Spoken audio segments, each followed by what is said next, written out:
Hi guys, this is Deeksha from 91 Mobiles and I'm back with another review. Recently, HTC launched its first Desire smartphone with Optical Image Stabilisation.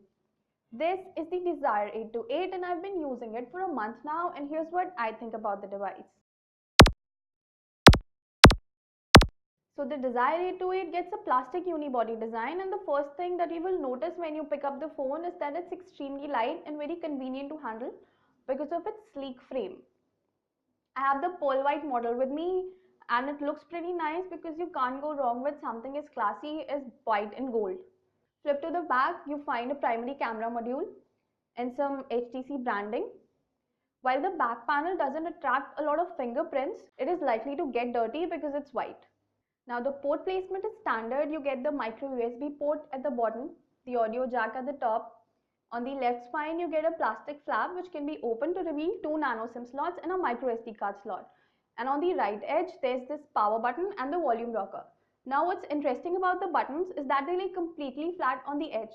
So they add to the style element of the phone, but when you're trying to locate these buttons without looking at the device, it's very difficult. Up front, you get the signature HTC dual front firing speakers. The top grille also hides the earpiece, and the bottom grille hides the primary microphone as well. The navigation keys come as part of the software, and above the display you also find the front camera and the usual sensors. Now before we take a deeper look at the device, I'm going to run you through the specifications. The Desire 828 comes powered by a MediaTek MT6753 processor, which is an octa-core processor which is clocked at 1.3 GHz.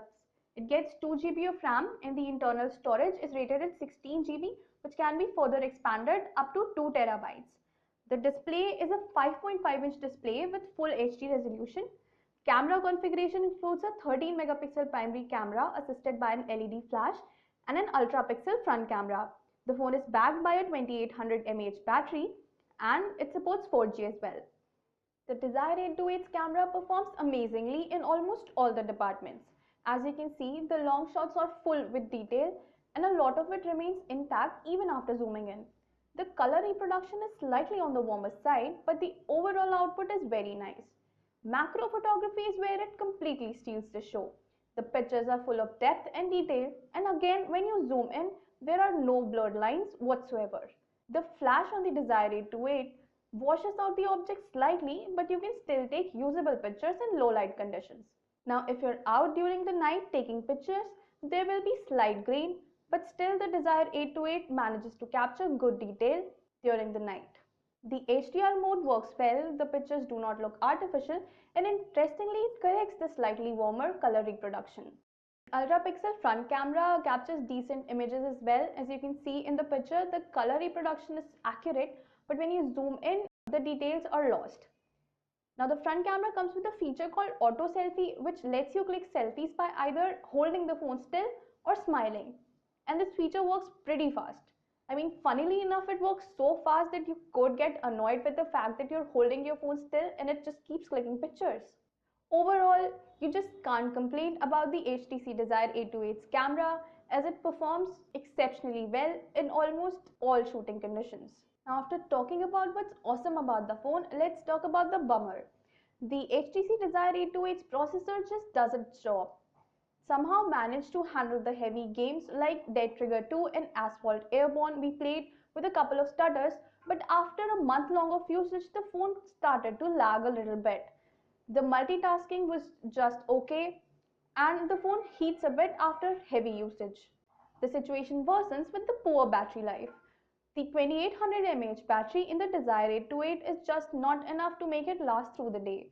On our standard battery test, it lasted for just 7 hours, and with my regular usage, I had to go run looking for a charger by evening or so.